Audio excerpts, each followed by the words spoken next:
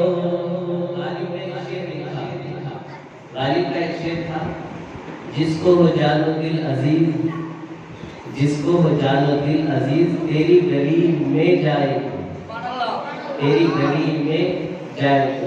اعلیٰ حضرت نے اسی ردیف اور قافیے کو اٹھا کر یہ لکھا، پھر کے گلی گلی تباہ ٹھوکریں سب کی کھائے تو، دل کو جو عقل دے خدا تیری گلی سے جائے تو. وہ گلی میں تھا یا گلی سے ہے. تو الحمدللہ یہ محبت کی بات ہے.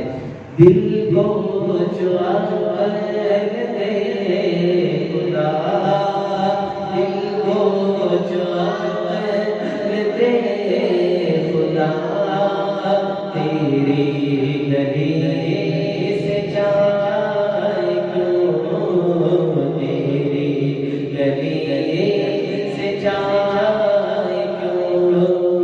رخصت قافلہ کشور غش سے ہمیں اٹھائے کیوں. رخصت قافلہ کشور غش سے ہمیں اٹھائے کیوں. سوتے ہیں ان کے سائے میں، سوتے ہیں ان کے سائے میں، کوئی ہمیں جگائے کیوں. دل کو جو عقل دے خدا، دل کو جو عقل دے خدا، تیری گلی سے جائے کیوں.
محفل میلاد میں روزانہ آپ کی شرکت ہے اور روزانہ ذکر رسول آپ سن رہے ہیں.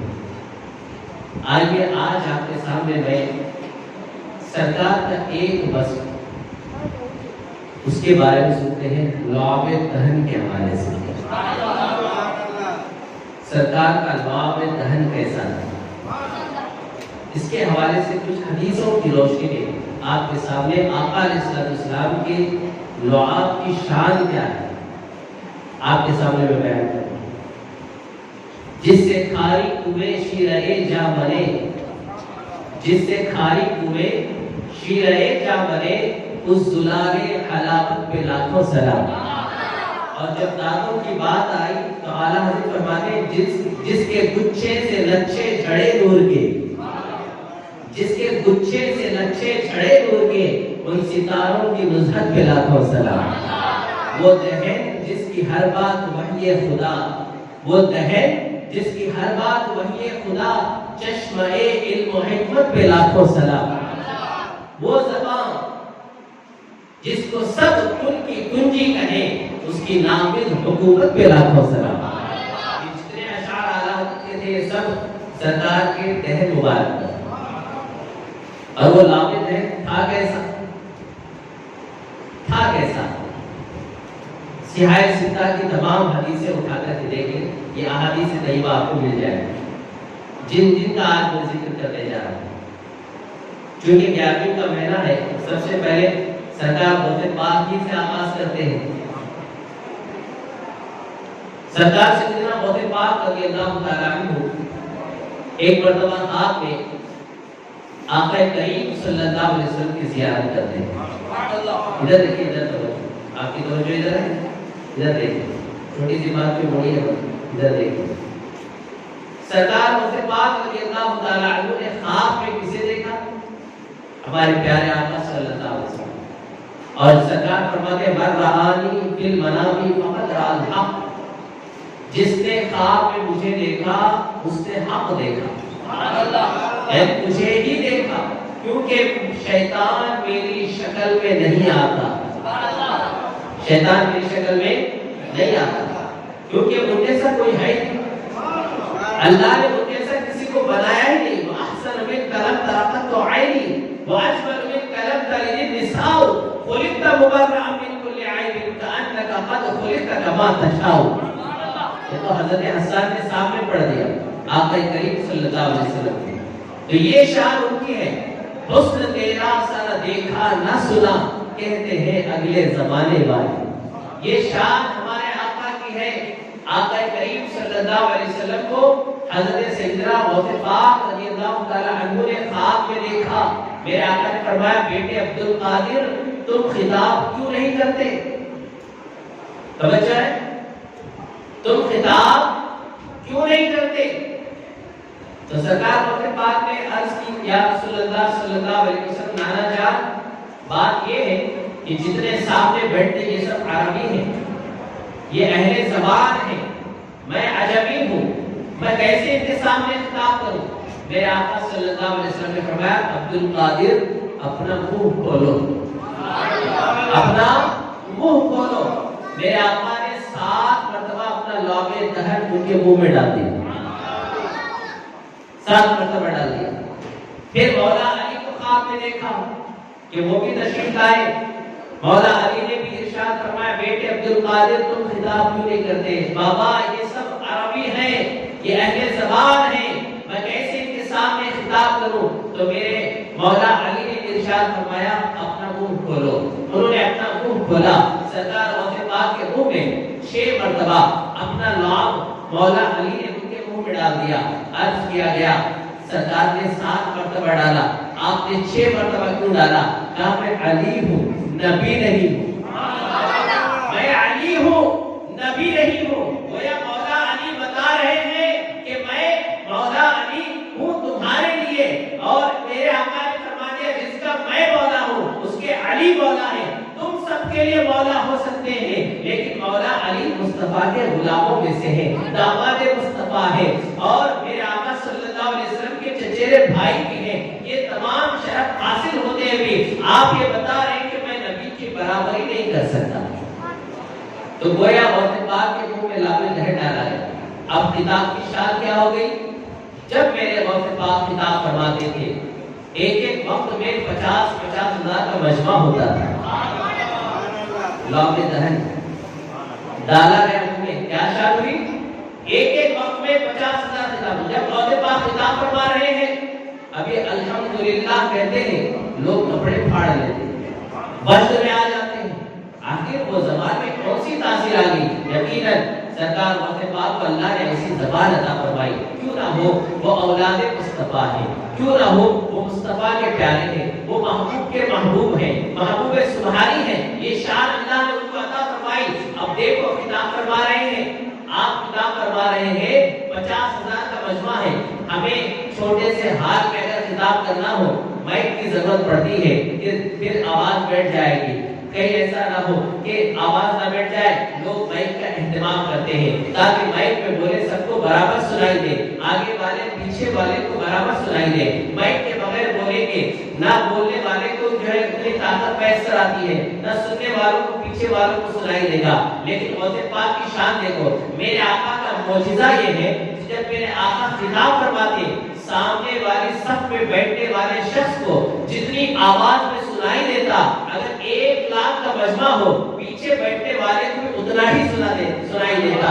یہ میرے حضور کا معجزہ ہے، لیکن یہی چیز غوث پاک کو عطا ہوئی۔ تو میرے غوث پاک کی کرامت دیکھو کہ آپ یہاں خطاب فرما رہے ہیں، ولایت کے تاجدار نے جب خطاب فرمایا سامنے بیٹھنے والا جتنا سنتا ہے پیچھے آخر میں بیٹھنے والا اتنا ہی سنتا ہے، یہ غوث پاک کو کرامت عطا ہوئی۔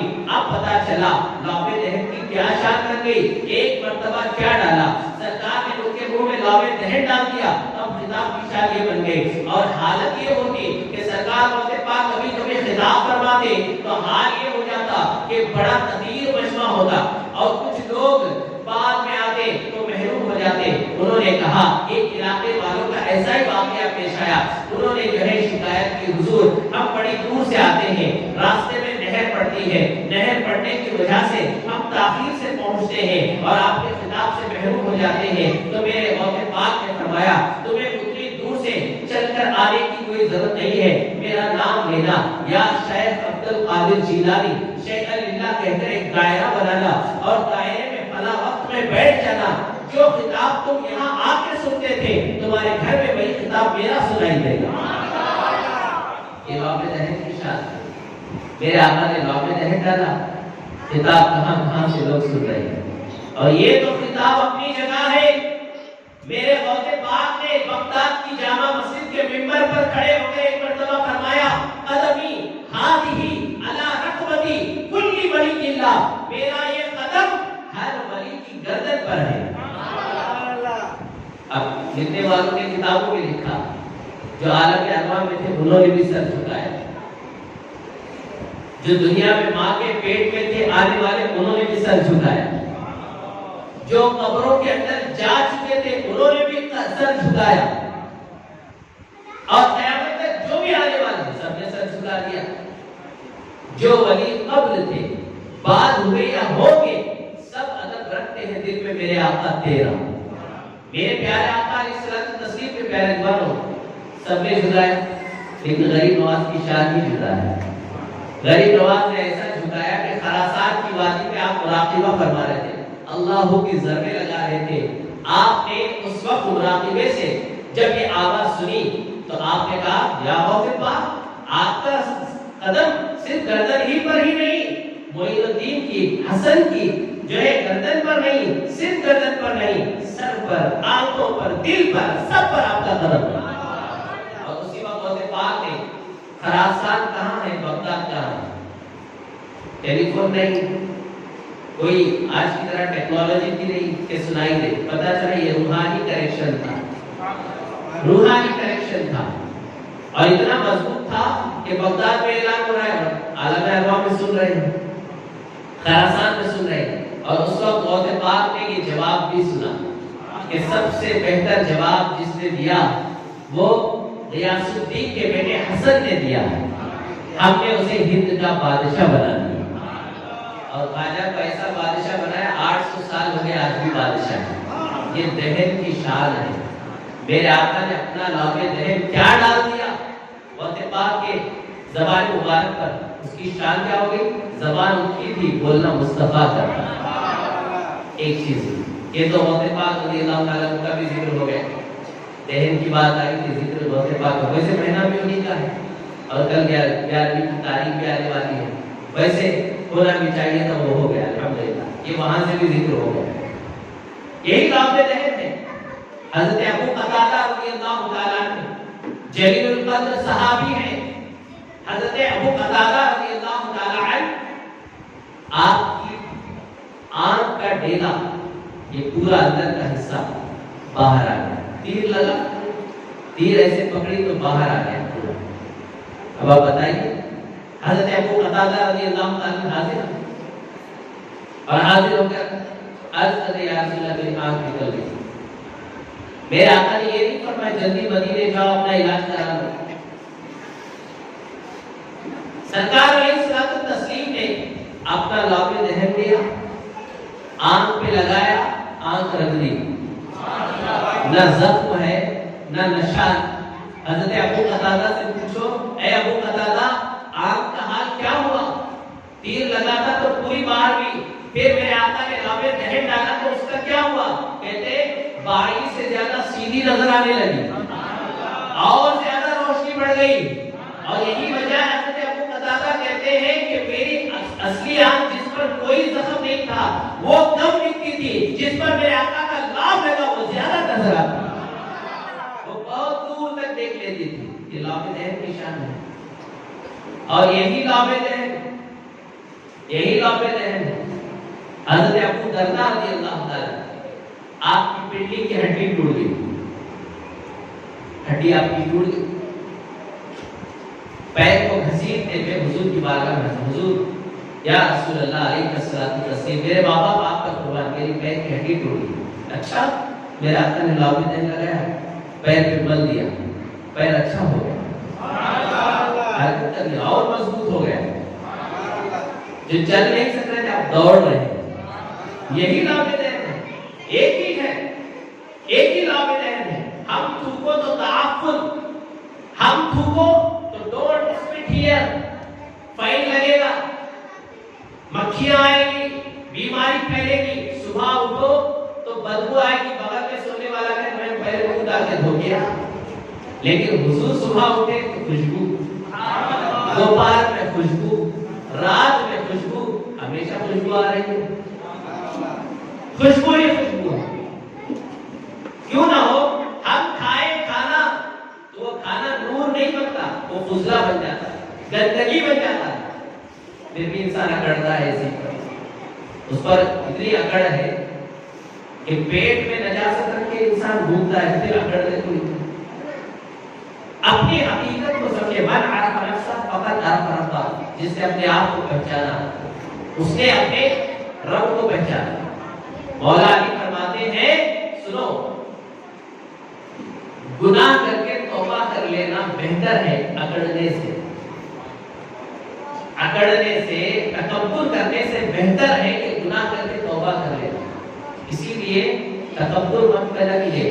اللہ متکبر ہے، تکبر اسی کو جائز ہے، اس کے علاوہ کسی کو تکبر جائز نہیں ہے. اور جس کے دل میں رائی کے دانے کے برابر بھی تکبر ہوگا وہ جنت میں داخل نہیں ہوگا، وہ جنت میں. اس لیے عاجزی پیدا کریں. جتنا جھکیں گے اللہ اتنا اٹھائے گا، جتنا جھکے. بہرحال لابد ہے غوث پاک کے منہ میں گیا تو اس کی شان کیا تھی. حضرت ابو قتادہ کی آنکھ میں آیا، اس کی شان کیا تھی. حضرت ابو قتادہ کے پیر پہ آیا، اس کی شان کیا تھی. یہی لابد ہے. حضرت صدیق اکبر رضی اللہ تعالی غار طور میں ہے. توجہ محبت سے کہتے سبحان اللہ. سانپ نے کاٹ لیا، سانپ نے کاٹا، وہ بھی گنجا سانپ. حضرت عیسیٰ علیہ السلام کے زمانے سے انتظار کر رہا تھا. پہاڑ میں غار میں سوراخ ڈال دیا تھا تاکہ دیدار مصطفیٰ کر سکو کہ اگر کوئی یہ سوراخ بند کرے تو اس میں سے آؤں، وہ بند کرے تو اس میں سے آؤں. وہ بھی عاشق تھا، وہ سانپ ہو کے عاشق ہو گیا. کچھ لوگ دو پیر ہو کر کے بھی عاشق نہ بن سکے.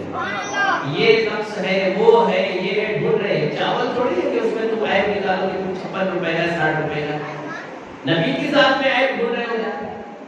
کیسے اچھی فطرت کے لوگ ہیں، پیٹ پہ گندگی رکھ کے گھومتے اور یہ حضور کی شان میں گستاخ کیا، یہ بے بات کیا. اللہ اللہ اللہ حفاظت فرمائے. حضور کے قدموں سے وابستہ ہو جاؤ، انشاءاللہ. ان کا طلبہ اتنا خوبصورت ہے جتنے ہمارے چہرے خوبصورت نہیں ہیں. یہ شان ان کے طلبوں کی، ہم ان کے طلبے کے دھول کے برابر بھی نہیں. میرے پیارے آقا علیہ الصلوۃ والتسلیم کے پیارے دیوانوں، آقا کریم صلی اللہ علیہ وسلم کے مقدس عاشق سیدنا صدیق اکبر سارے سوراخوں کو بند کر دیے سوائے ایک کے. کپڑا ختم ہو گیا، اپنا کرتا پھاڑ لیا تھا. یہ عشق ہے. عشق نہیں ہوتا تو کرتا کیوں پھاڑے، کپڑا ڈھونڈتے رہتے. عشق کیا کرتا ہے؟ عشق میں آدمی اتنا جو وارفتگی ہوتی ہے کہ وہ کچھ نہیں دیکھتا. محبوب کھڑا ہے، محبوب کے لیے کیا پیش کروں، کچھ نہیں ہے، کرتا نکال دیا، پھاڑ دیا، ٹکڑے کر کے لگا دیا. بدن ننگا رہے گا چلے گا لیکن محبوب کے خدمت میں کوئی کمی نہ آئے.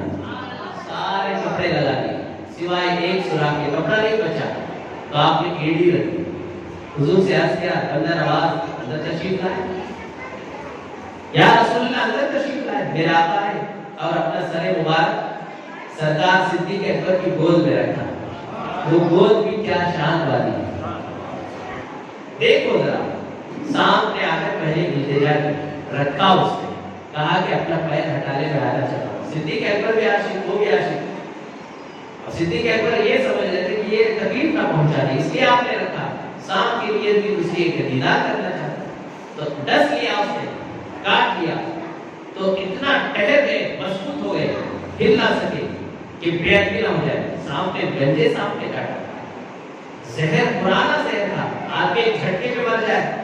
لیکن برکت مصطفیٰ دیکھو کہ صدیق اکبر خاموش رہے اور آنکھیں بند کی تو آپ کا آنسو گرا، بلکہ یوں کہیے آنسو کے لیے جگہ بھی ملی تو کیا جگہ ملی؟ ہم روئے تو ہمارے آنسو بستر پہ گرے، تکیے پہ گرے، مٹی پہ گرے، نہ جانے کہاں گرے، لیکن اے صدیق اکبر آپ کے عظمتوں پہ قربان، آپ کا آنسو کو جگہ ملی تو مصطفیٰ کے رخساروں پر مہتاب جیسے چمکے رخسار مصطفیٰ کے، پھولوں کی طرح مہکے رخسار مصطفیٰ کے، رخسار پہ آ کر کے وہ آنسو ٹھہر گیا۔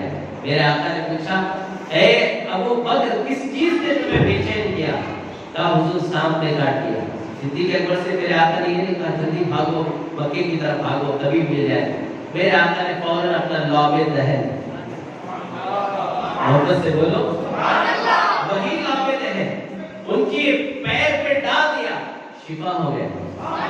اور آج بھی فرمایا گیا جس نے بھی صدیق اکبر کے خاندان کا کوئی فرد ہے، سیدھا پاؤں یا بایاں پاؤں مجھے یاد نہیں آ رہا ہے، لیکن اتنا ہے کہ ان کے اگر خاندان کا کوئی فرد ہے جس پیر پہ صدیق اکبر کے سانپ نے کاٹا تھا، وہی پیر ان کے اولاد میں سے کسی کا پیر کھلا کر سانپ کے کاٹے ہوئے کو پانی پلا دیا جائے تو اللہ آج بھی شفا عطا فرمائے گا۔ لعب دہن ڈالا کب تھا میرے آقا نے؟ 14 صدی پہلے، لیکن اس کی برکت آج بھی ان کے اولاد کے قدم میں ہے۔ یہ ہے شان میرے آقا کے لعب دہن۔ اب آئیے اور آگے بڑھے، یہی لعب دہن ہے، یہی لعب دہن ہے امام حسن کے منہ میں ڈالا، امام حسین کے منہ میں ڈالا گیا، اور یہی لعب دہن جابر کی ہانڈی میں پڑ جاتا ہے، جابر کی ہانڈی ہے۔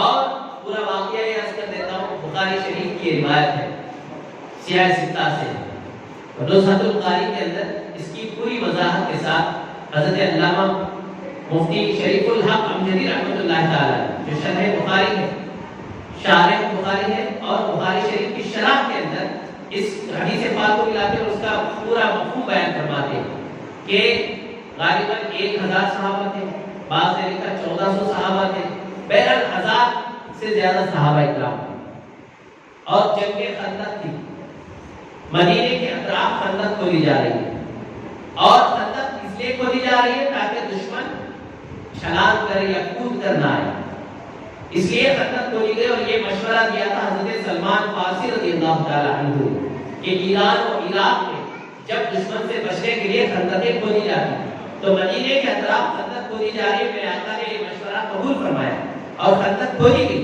خندق کھودتے کھودتے ایک ایسی چٹان آئی کہ اس چٹان پر پتھر مار رہے ہیں، ہتھوڑا مارا جا رہا ہے، لوہے کے ضربے لگائے جا رہے ہیں، لیکن ٹوٹ نہیں رہی۔ جب چٹان نہ ٹوٹی تو صحابہ اکرام حاضر ہوئے، یا رسول اللہ علیہ الصلوۃ والتسلیم، ایک ایسی چٹان نکل آئی ہے جو ٹوٹ نہیں رہی ہے۔ میرے آقا صلی اللہ علیہ وسلم چادر اوڑھے ہوئے تھے، تہمت مبارک آپ نے زیبدن فرمایا تھا، تو میرے آقا تشریف لائے اور ہتھوڑا اٹھا کر کے بسم اللہ شریف پڑھ کر جیسی آپ نے ضرب لگائی چٹان چکنا چور ہو گئی، جو صحابہ پورے مل کر توڑ نہ سکے مصطفیٰ نے توڑ دیا۔ اللہ نے جنت کے 10 مردوں کی طاقت میرے آقا کے بدن میں عطا فرمائی، جنتی 10 مرد، اور جنتی ایک مرد دنیا کے 10 مردوں کے برابر ہے۔ گویا حضور کے بدن مبارک میں 100 مردوں کی، مردان عرب کی طاقت تھی، ایسی طاقت اللہ نے جو حضور علیہ السلام کو ان کے بدن مبارک میں عطا فرمائی۔ اب آپ دیکھیں میرے آقا نے ضرب لگائی، جب ضرب لگائی تو چٹان ٹکڑے ہو گئی، ایک روشنی نکلی۔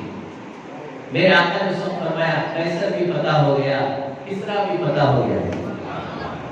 بظاہر نظر آ رہا ہے کہ خندق کھود رہے دشمن سے بچنے کے لیے، ہمارے پاس اسلحہ نہیں ہے، وسائل نہیں ہے، کمزور حالت میں نظر آ رہے ہیں بظاہر، ایسا لگتا ہے، لیکن اس وقت حضور فرما رہے کہ دنیا کی 2 سپر پاور اس وقت تھی، قیصر اور کسرا، روم اور ایران، یہ 2 سپر پاور تھی۔ حضور فرما رہے ہیں اس غربت کی حالت میں کہ قیصر بھی فتح ہو گیا، کسرا بھی فتح ہو گیا، تو گویا حضور چیلنج دے رہے ہیں اپنے امتیوں کو کہ یہ چیلنج تم بھی رکھو کہ حالات کیسے بھی ہو کسی بھی پاور سے مت ڈرو، اس لیے کہ سب سے سپر پاور اللہ ہے۔ یہ ہمیں سکھایا جا رہا ہے، یہ سیرت نبی کا باب اٹھا کے پڑھو، اس سے ہمیں طاقت اور قوت ملے گی، جذبہ ملے گا۔ اب میرے آقا نے جیسے اٹھایا تھا تھوڑا تو چادر اوپر ہو گئی۔ جب چادر مبارک اوپر ہوئی تو دیکھا کہ حضور علیہ السلام کے پیٹ مبارک پر، شکم مبارک پر 2 پتھر ہیں۔ صحابہ نے دیکھا ہمارے پیٹ پر تو 1 پتھر ہے اور حضور کے شکم مبارک پر 2 پتھر ہیں۔ اب کچھ وہابی، دیوبندی اور گستاخان رسول یہ سوچتے کہ حضور معاذ اللہ بھوکے تھے، ظالموں محبوب کا حق تھا یہ، عشق کے بدلے عداوت کیجئے۔ ارے انہوں نے بھوک کو پسند کیا، اس لیے بھوک کے لیے آپ نے پتھر باندھے، ہم اور آپ کے لیے باندھے، ورنہ وہ اشارہ کرتے تو جنت سے روز کھانا آتا۔ وہ بااختیار تھے، وہ بااختیار ہے اور ان کا اختیار حشر میں بھی نظر آئے گا انشاءاللہ۔ میرے آقا صلی اللہ علیہ وسلم نے جب پیٹ پہ پتھر باندھے، حضرت جابر کی نظر پڑی، جھنجھلا گئے، کہا ہم کھانا کھائیں اور حضور بھوکے رہے، یہ کیسے ہو سکتا ہے؟ دوڑتے ہوئے اپنے گھر گئے، گھر میں کچھ آئے، کہا 1 بکری کا چھوٹا بچہ ہے، 1 کلو جو کا آٹا ہے، کہا اسے ذبح کر دو اور آٹا گوندھ دو۔ آٹا گوندھ دیا گیا اور اس کے بعد فرمایا گیا کہ بکری کا بچہ ذبح کر دیا گیا، گوشت ہانڈی پہ چڑھا دیا گیا۔ حضور کی بارگاہ میں عرض کرنے کے لیے ان کی بیوی نے کہا کہ حضور کو دعوت دینا چاہ رہے تو کان میں دعوت دیجیے، کان میں دعوت دیجیے، میدان میں نہیں، کان میں دعوت دیں، کیونکہ ہمارے پاس اور ان کے ساتھ چاہے تو 1-2 آدمی آ سکتے ہیں، اتنا ہی ہمارے پاس کھانا ہے، اس سے زیادہ نہیں ہے۔ وہ گئے حضرت جابر، کان میں کہا یا رسول اللہ آج میرے گھر آپ کی دعوت ہے، آپ اپنے ساتھ 1-2 صحابہ کو لے لیجیے۔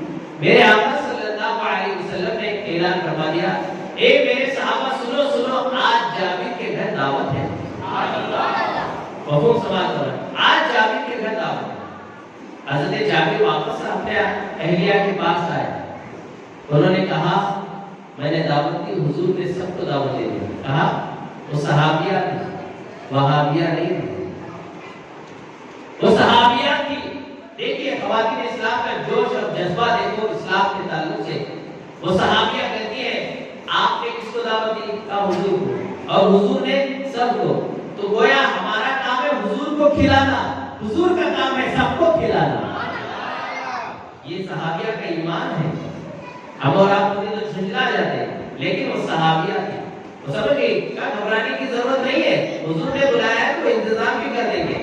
جابر رضی اللہ تعالیٰ عنہ واپس پھر آئے، حضرت جابر سے ملا کر فرمایا جابر جب تک میں نہ آؤں نہ ہانڈی چولہے سے اتارنا، نہ جھال کر دیکھنا، اور آٹا جو گوندا ہوا ہے لیکن اسے اس وقت ابھی بغل کی اڑوس پڑوس کی عورتوں کو بلا لینا تاکہ روٹیاں بیل سکے۔ میرے آقا صلی اللہ علیہ وسلم کے حکم پر جب جو ہے ساری عورتوں کو بلا لیا گیا اور سارے لوگ حضرت جابر کے گھر کی طرف چل پڑے، میرے آقا صلی اللہ علیہ وسلم تشریف لائے اور اپنا لامِ دہن، وہی لامِ دہن جس کا ذکر آپ سنتے آ رہے ہیں، میرے آقا نے لامِ دہن اٹھا کر کے حضرت جابر کی ہانڈی میں ڈال دیا، گوشت کی ہانڈی میں ڈال دیا اور آٹے میں ڈال دیا۔ اب کہا چھان کے مت دیکھنا، کھلاتے جانا، آٹا نکالتے جانا، بیلتے جانا، روٹیاں بناتے جانا، اور گوشت کی ہانڈی میں بھی جھانکنا مت، سالن نکالتے جانا، گوشت نکالتے جانا، کھلاتے جانا۔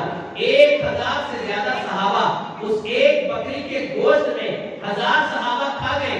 ہمارے یہاں جب کھانا بنتا ہے 10 کلو گوشت ہے، کتنے لوگ کھائیں گے؟ 60-70 کو بلا لیں گے کافی ہے۔ ہم یہ کہتے ہیں ایک بکری کا گوشت کتنا ہو سکتا ہے؟ 8 کلو 7 کلو۔ میرے آقا نے 8 اور 7 کلو کی بکری کا گوشت پورے 1000 صحابہ کو کھلایا۔ وہ رسول کتنے بااختیار ہیں، وہ جسے چاہے جب چاہے جتنا چاہے کھلا دیتے ہیں۔ کھاتے ہیں تیرے در کا، پیتے ہیں تیرے در کا، پانی ہے تیرا پانی، دانا ہے تیرا دانا، اور اس در کی حضوری ہی اسیان کی دوا ٹھہری ہے، زہر معاصی کا طیبہ ہی شفا خانہ۔ میرے آقا صلی اللہ علیہ وسلم لامِ دہن ڈال دی، کسی نے نہیں کہا حضور، صحابی نے، کسی صحابی نے نہیں کہا ہماری طرح ہے، آپ کیوں منہ کے مبارک ڈال رہے ہیں؟ اب جن کو یہ شوق ہے نا حضور ہماری طرح ہے، وہ گھر جائیں، اپنے اپنے گھر کی ہانڈیوں میں مہمان جب زیادہ ہو جائے تھوک دیں گے.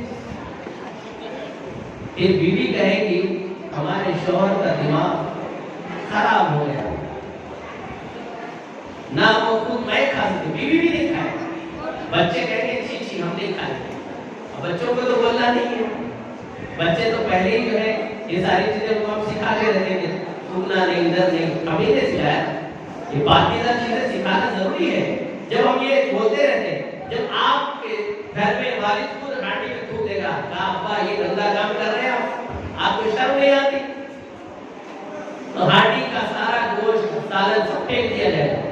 تم تھوکو تو گھر کے بچے نہ کھائیں، حضور تھوک دے تو پورا مجمع کھائے. یہ سرکار کے تھوکے پاک کی شان ہے، یہ لامد ہے. اور آگے بڑھیں. جب دعوت ختم ہوئی، حضرت جابر کھا رہے ہیں کھلا رہے ہیں، ابھی بھی دوسرا دن بھی گزر گیا. تیسرا دن آیا، حضرت جابر پڑوسیوں میں بانٹ رہے ہیں، کھلاتے جا رہے ہیں. ایک دن خیال آیا آخر یہ کہاں سے آ رہا ہے، ختم کیوں نہیں ہو رہا ہے. جھانک لیا تو اس دن وہ گوشت سالن آٹا سب ختم ہو گیا. تو حضور کی بات میں حاضر ہوئی، یا رسول اللہ آپ نے منع کیا تھا چھانٹنے سے، لیکن میں مسلسل 3 4 5 جتنے دن ہو سکے میں کھلاتا رہا کھاتا رہا. میرے آقا نے مسکرا کے فرمایا جابر اگر تم نہ چھانتے تو تمہاری نسلیں کھاتی، تمہاری نسلیں کھاتی. آپ اندازہ فرمائیے. لیکن اور دن اگر کھانا پکتا زیادہ پکتا تو وہ مزیدار نہیں ہوتا. آج حضور کا لابد دہن پڑا ہے تو مزہ ہی مزہ ہوتا. آج کی لذت بھی کچھ اور ہے، صحابہ پیٹ بھر بھر کے کھا رہے ہیں. یہ لابد دہن کی شان ہے. اور آگے بڑھے. یہی لابد دہن ہے. مدینے میں ایک کنواں ایسا ہے جس کا پانی کھارا ہے، جس کا پانی کھارا ہے. صحابہ نے شکایت کیا رسول اللہ صلی اللہ علیہ وسلم اس کنویں کا پانی کھارا ہے. میرے آقا نے اپنا لابد دہن ڈال دیا. جیسے لابد دہن ڈال دیا اس کو کنواں، اس کا پانی میٹھا ہو گیا. اور اسی کو اعلیٰ حضرت پکار اٹھے جس سے کھاری کنویں شیرے جاں بنے، اس زلالے حلاوت پلا کھو سکتا. یہ لابد دہن ہے. سرکار صلی اللہ علیہ وسلم کیا ایک لابد دہن ہے لیکن اس کی شان جدا ہے، اس کی شان جدا ہے. سب کا ذکر ہوا، مولا علی کا نام ہو تو بات مکمل نہ ہو. جنگ خیبر ہے، خیبر کی جنگ چل رہی ہے. میرے آقا نے اعلان فرمایا کل میں یہ جھنڈا اس کو دوں گا. اللہ اس سے محبت کرتا ہے اور اس کا رسول بھی اس سے محبت کرتا ہے. اللہ اور اس کے رسول سے محبت کرتے ہیں. تو سارے صحابہ کی تمنا یہ تھی شاید وہ میں ہوں، شاید وہ میں ہوں. سب کی تمنا ہے. یقیناً اللہ اور اس کے رسول سے صحابہ محبت کرتے اور صحابہ سے حضور اور اللہ محبت کرتا ہے. بات تو صحیح ہے. لیکن خصوصی اعلان ہوا، خصوصی اعلان ہوا، پرٹیکولر اعلان ہوا کہ فلاں سے اللہ اور اس کے رسول صلی اللہ علیہ وسلم محبت کرتے ہیں، کل یہ جھنڈا ہم اس کو دیں گے. جب حضور علیہ السلام نے اعلان فرمایا ہر صحابی کی تمنا ہے شاید مجھے دے رہے. اب اس کے بعد کیا ہوا؟ مولا علی رضی اللہ تعالیٰ کا نام اعلان کیا. اے علی، علی کہاں ہے؟ کہا گیا حضرت علی کو آنسو پہ چشم ہو گیا. اب جیسے ہوتا ہے آنکھ آ گئی، سرخ ہو جاتی ہے آنکھیں، درد ہوتا ہے، آنکھیں کھلتی نہیں ہے. جب آنکھیں نہ کھلے تو کام کیا ہوگا؟ اور کام نہیں ہوگا تو جنگ کیسے ہو سکتی ہے؟ جب ناموری کام نہیں ہو سکتا تو جنگ کیسے ہو سکتی ہے؟ جب میرے آقا نے اعلان فرمایا تو حضرت علی کو لایا گیا. حضرت علی سے پوچھا علی کیا بات ہے؟ کہا حضور آنسو پہ چشم ہے، آنکھیں آ گئی ہے. کہا اچھی بات ہے. میرے آقا نے اپنا لابد دہن لیا، آنکھوں میں ڈال دیا. تھوڑی دیر کے بعد حضرت علی نے آنکھیں کھولی تو آنکھیں صاف ہو گئی، آنکھیں اچھی نظر آنے لگی، طاقت آ گئی، درد ختم ہو گیا، پانی جو رس رہا تھا پانی نکلنا بند ہو گیا. اب میرے آقا نے کہا علی یہ جھنڈا لو اور جاؤ. اب شان کیا ہوئی؟ میرے آقا نے لابد دہن ادھر ڈالا، قوت ملی. اب اس کے بعد وہ صحابہ جو خیبر کے دروازے کو نکالنے کی کوشش کر رہے تھے، توڑنے کی کوشش کر رہے تھے، سارے صحابہ مل کر توڑ نہ سکے.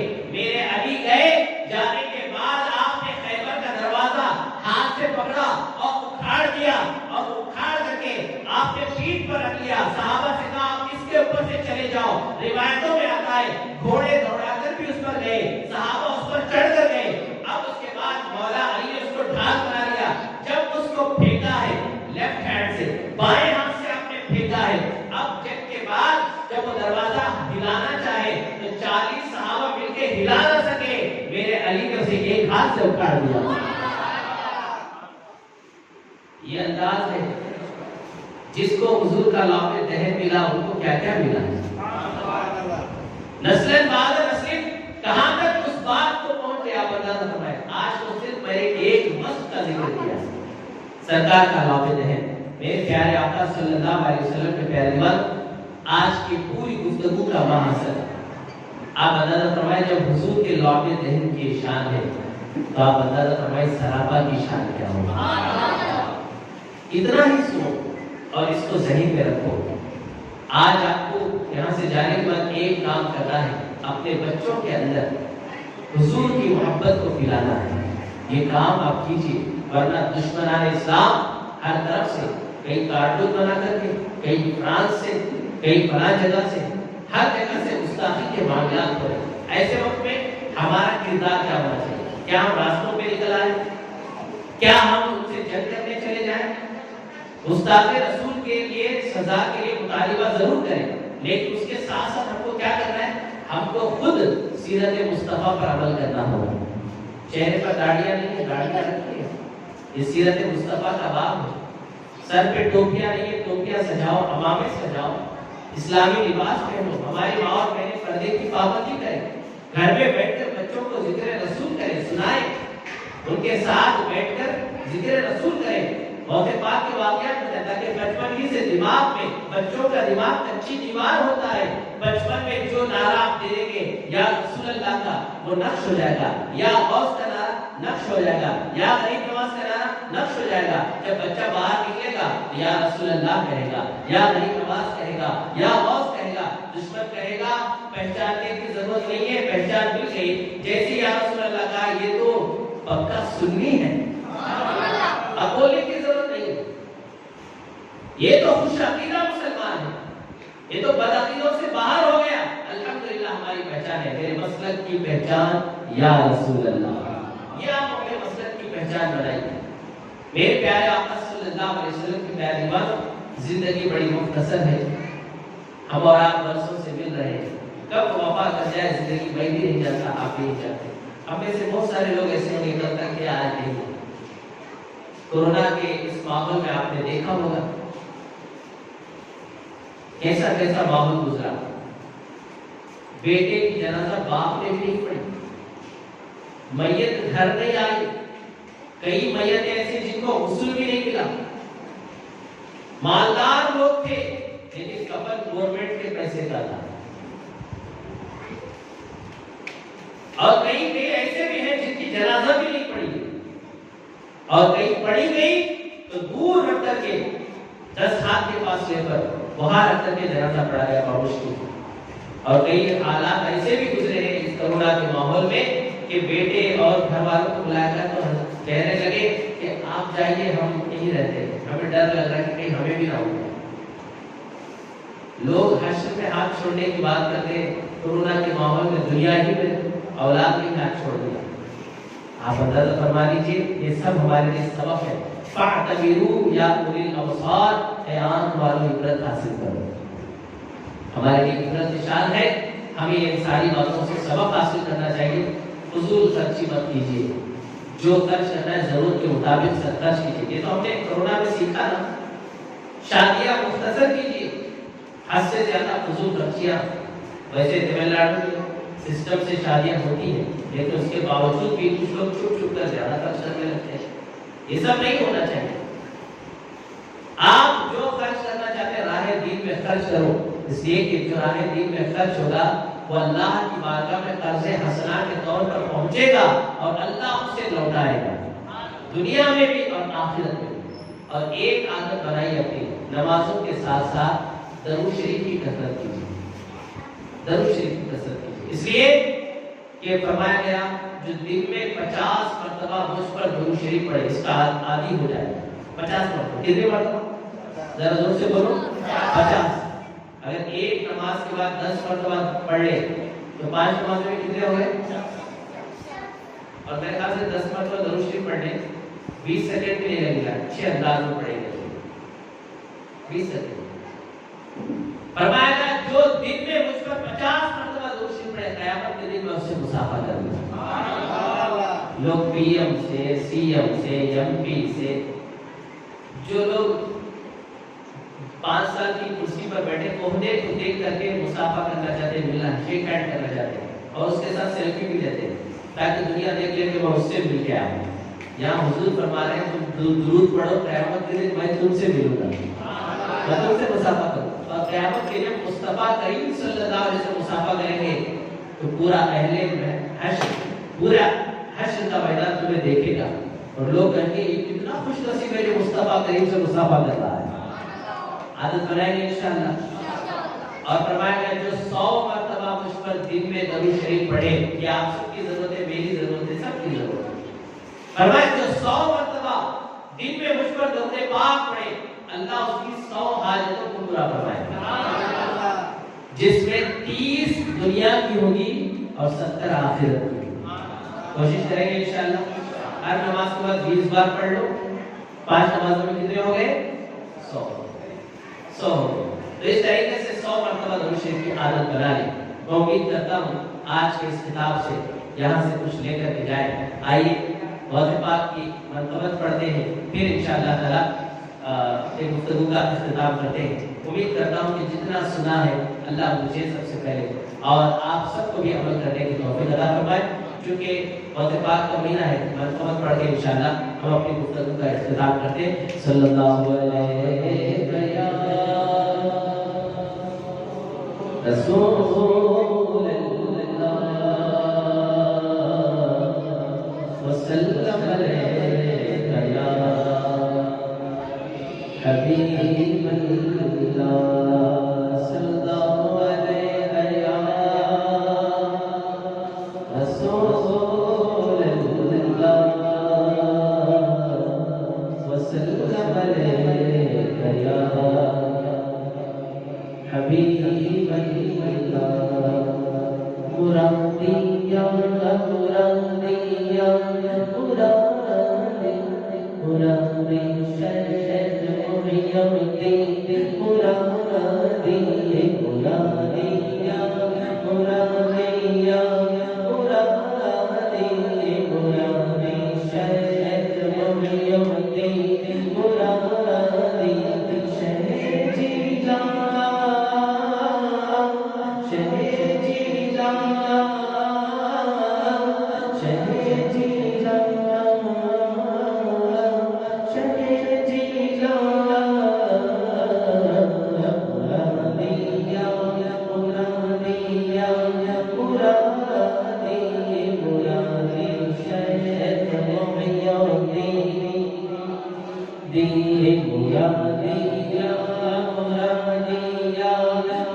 محبت سے کہہ دیں میرے پیارے آقا صلی اللہ علیہ وسلم کے پیارے پر کافی وقت ہو چلا ہے. انشاءاللہ پھر کبھی موقع ہوگا حاضری ہوگی. ہم جتنے فرمائش ہے آپ کی پورا ضرور کریں گے انشاءاللہ. آج جتنا سنا عمل کریں گے انشاءاللہ. اللہ مجھے آپ سب کو عمل کی توفیق دے. آئیے مولاي صل وسلم دائما أبدا